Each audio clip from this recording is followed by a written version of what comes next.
After nearly a decade, Stranger Things has come to an end. I just looked this up, but Stranger Things debuted 2 days before I started Sean Chandler Talks About.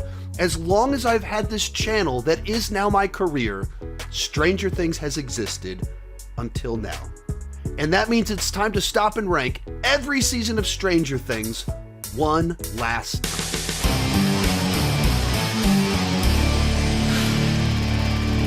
While I'm talking, be sure to join me down below in the comment section. Share your ranking of all 5 seasons of Stranger Things. My list is not the right list, it's just my list, and I would love to see yours. As a quick disclaimer, I'm actually binge shooting a whole weekend's worth of videos right now because I leave town tomorrow at 5 a.m. to head out to LA for the Critics' Choice Awards. So I've got a lot to shoot and edit tonight. So this is probably going to be a little bit more raw, a little bit more freeform, a lot more single take type stuff.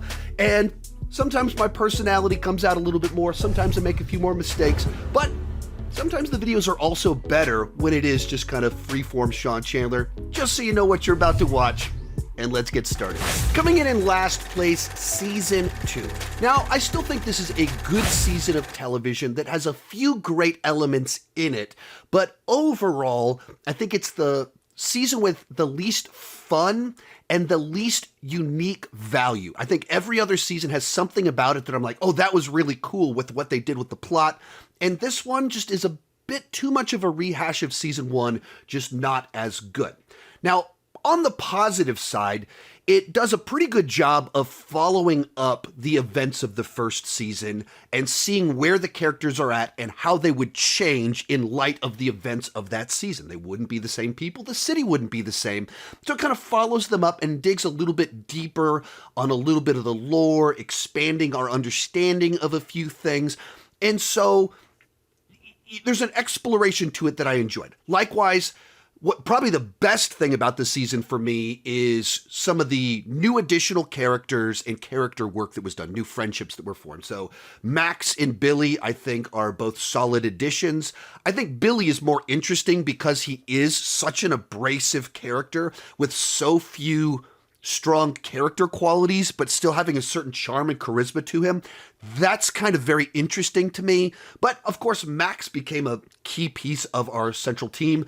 As for lovable side characters with a name starting with a B that die, Bob is great. Like in particular, the way they use him, that he is kind of the other guy that is kind of clueless about what's going on, a little bit dorky, but he's so lovable, so good-natured, and so did not deserve what ultimately happened to him. And so just a real nice addition to the show. And then this is the season where Steve becomes one of the main characters, and you understand his long-term role on the series and his redemptive arc, in particular as best friends with Dustin and as... this is the roughness I was talking about.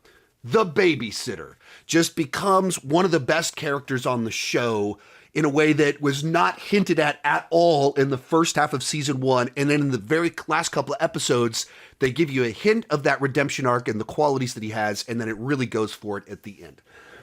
Now, on the negative side, why it's kind of in last for me is that the central plot of this season, as much as there's some nice lore exploration, it just lacks any of the urgency. Where season 1, episode 1 ends, Will is kidnapped, boom, right there, we're on a mission. Everyone's trying to save him and trying to figure out what on earth happened. There's intrigue, mystery, and urgency.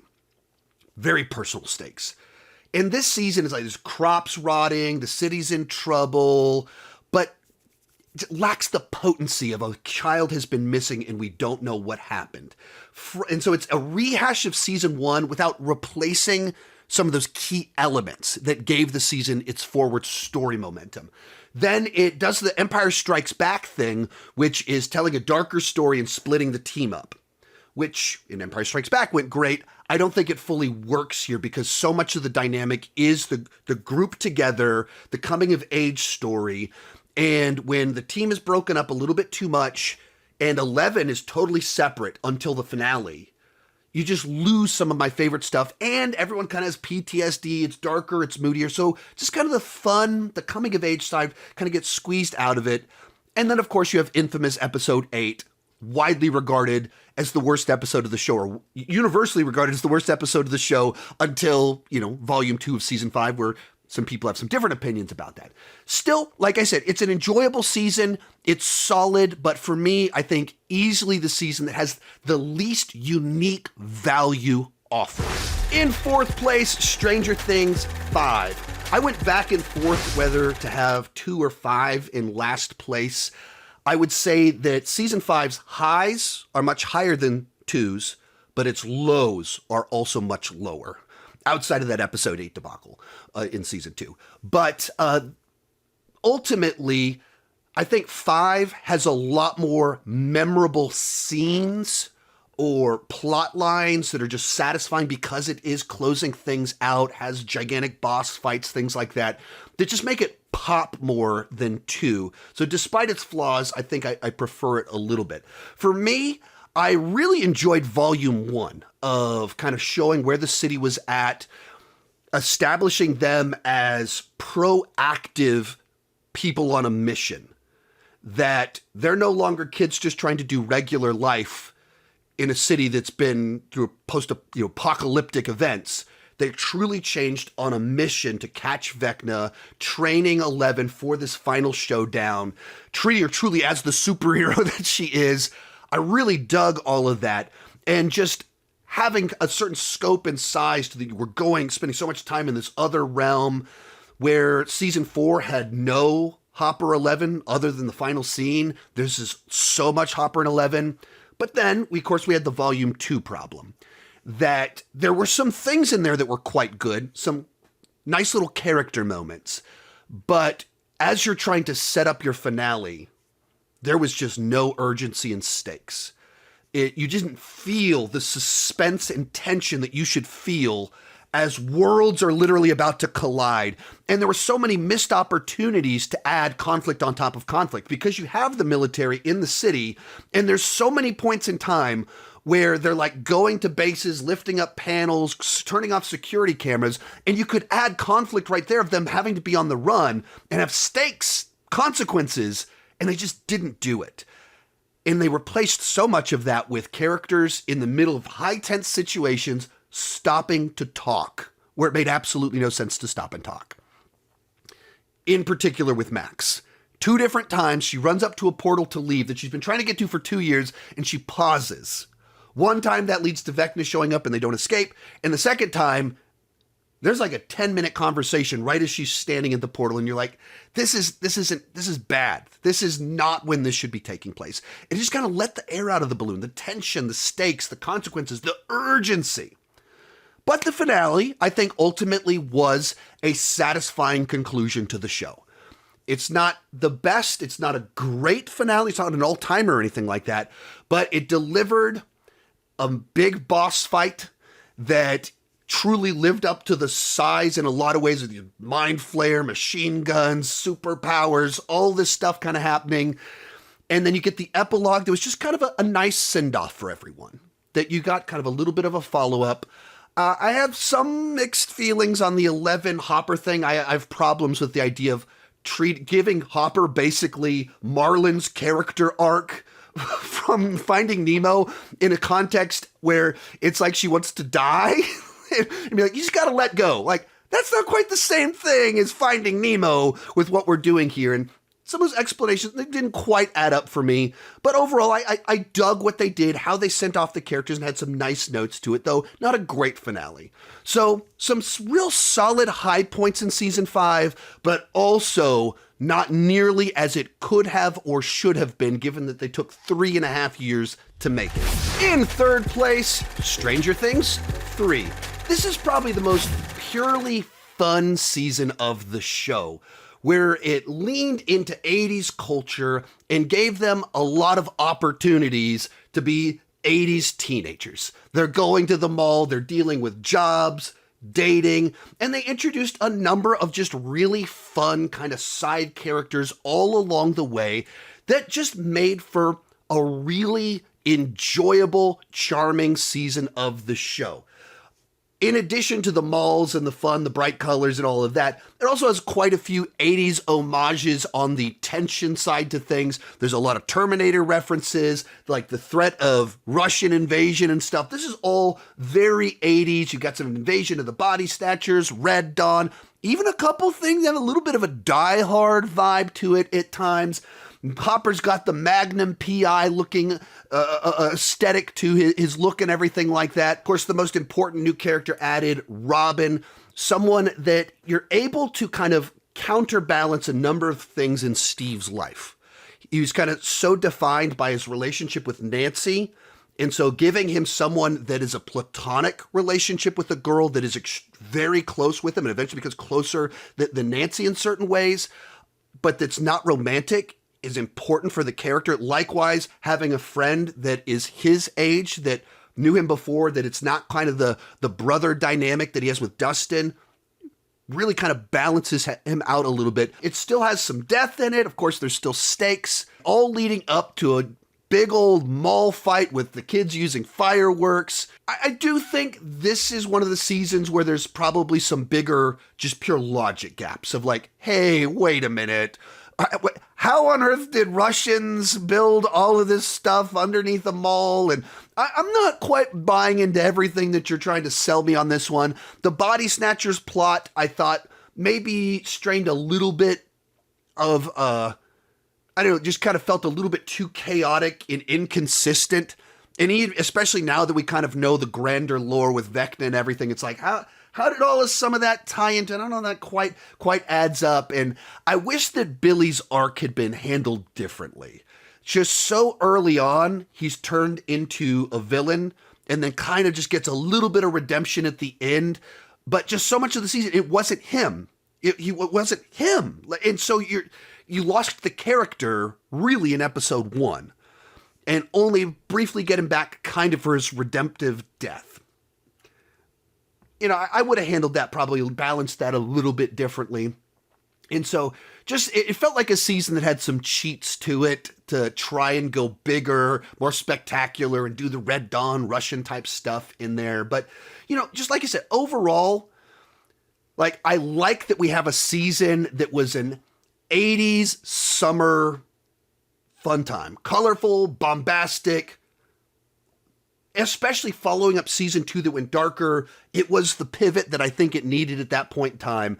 And just, you know, puts a grin on your face. Our runner-up, Stranger Things 1. To be perfectly clear, each of the spots below this distinctly were in each position they were in. But 1 and 4 kind of compete in my brain for the first slot. They're distinctly much better than the other 3 seasons. And with season 1, I think it does a better job of just capturing that 80s magic in the coming of age story. Season 4 is amazing at its pure ambition, spectacle, and taking the original premise just about as far as you can go in terms of scope, scale, and size. But right now we are talking about season 1, and it is just such an amazing, deliberate love letter to Amblin, Stephen King, Spielberg, 80s genres films, and in a lot of ways doing kind of like what George Lucas did with all of his influences when creating Star Wars, where Star Wars is a remix of Akira Kurosawa films, Westerns, World War II dogfighting movies, serials, into something fresh and new. And that's kind of what the Duffers brothers did with all of their favorite things from the 1980s. The best films somehow connect you to something that you've actually experienced. Well, Stranger Things has done that very well. It touches on a lot of the movies that you and I and others have made, but right. it does it brilliantly. It's an amalgam of genres, but all having to do with one thing. You love those kids, and you do not want anything bad to happen to them. Now, this is much closer in style to the influences than Star Wars was, but it is that same idea of creating something original, a new lore, a new set of characters that's pulling from all of these things from the past and creating something so original with so much heart to it. And so much of the key to the show, in particular at the beginning, was just creating a very familiar world very familiar characters. They seem like people that you could know. The tweens talk the way that tweens actually talk. And then kind of bringing in the fantastic into the familiar. Which is, it's about the ordinary and the extraordinary. So you take something that everyone knows and everyone's familiar with, which is Christmas lights, and then you imbue it with something magical. But this, on a plot level, what works so great is that right out of the gate, they make you fall in love with this group of kids, and then one of them goes missing. And there's so much urgency to that. And then so much intrigue and mystery is created surrounding who these characters are, this lore, this world, what happened to him, who's this girl, what's this lab over here, and just a series of mysteries that are answered all throughout the season. Very effectively. It doesn't need the spectacle, the scope, and size of the later seasons. You care about the characters, and you're interested in the mysteries.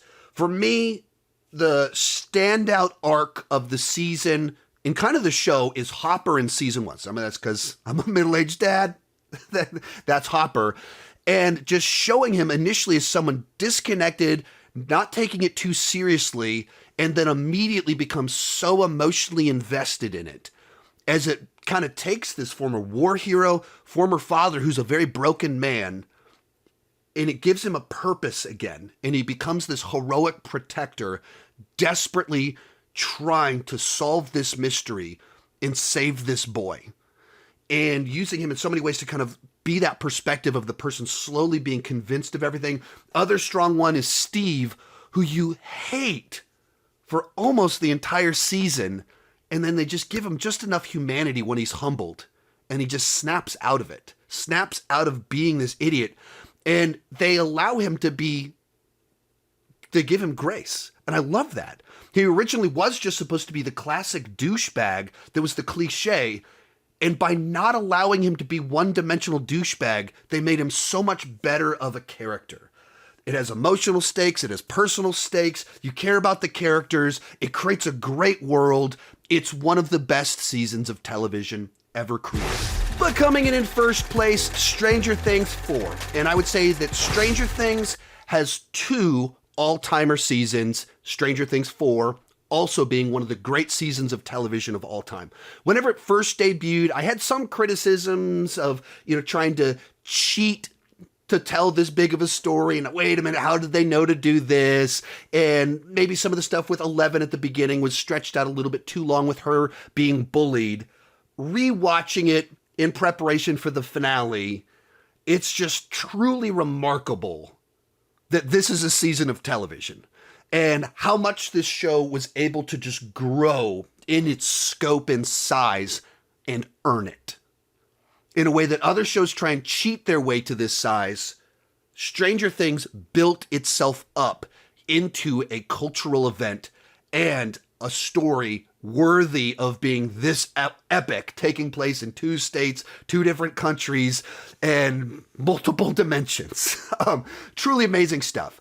And there's so many things to praise about this season. Some of it is the way that Vecna turned out to be the perfect mechanism to pull the lore together and kind of they pulled off revealing, actually, there was this other thing that was going on, and it really felt like it did pull the lore together, give a motivation and a personality to the nebulous evil that was the Mind Flayer and everything like that, and gave us a very different type of threat that, with him having a Freddy Krueger kind of nature to what he was doing, his own backstory that you wanted to dive into, and it did it very effectively, while also telling a story that has the Hopper POW aspect to it, and that was thrilling. Almost all of the plots that they were doing were interesting, and having 11 have kind of this big journey of being very humbled by losing her powers and being bullied and being broken because of Hopper's death, to going on this epic journey to have to regain it and re-exploring her past, using that as a mechanism to teach us about Henry, and having her come back full-blown superhero mode. It worked. Of course, you also add into it some great new characters. Eddie, this time being the big gigantic one that you talk about here, that not a lot of times do characters added in the 4th season of a show who aren't the main cast become so beloved, but he just captured a free spirit, flawed attitude that is just very relatable and very endearing. And of course gets the epic Metallica moment and everything like that. But so much of what is impressive about it is that it is a story that's really big, and it balances it quite well. And it found a way to use the scope and size as a mechanism to kind of layer stories and conflicts. And so you have, Lucas making friends with a new group of kids who turn out to be the bullies. And so while we're trying to battle Vecna, bullies are showing up, and everything is more complicated. Everything is layered. Everything has multiple angles of what's taking place, building this tension, the suspense that's personal, as well as epic, as well as existential to the universe or the planet and everything like that. Put it all together, and you just get something that is like truly special, that television can be this big, this epic, this cinematic, but still keep it character-based and personal, where some of the biggest payoffs are at the end of the season, where 11 sees Hopper for the first time and he's alive. Just reuniting. It's not the spectacle. It's just two people you care about embracing once again. That's what this show has always been able to do so well, is be fantastical, but also relatable and personable. And so for me, season 1, season 4, which one's on top, doesn't really matter in my mind. But as for today, because it's just such a great example of taking a concept as far as it can go on such an ambitious scale and pulling it off. So it comes in at number 1. If you enjoyed this video, be sure to check out my other coverage of Stranger Things. I've reviewed all of the seasons, done other videos, and I'm planning on doing a character ranking in just a few days. So come back, check that out to figure out what I thought about each individual character. Thank you so much for watching, and keep talking movies and TV too much. Bye-bye.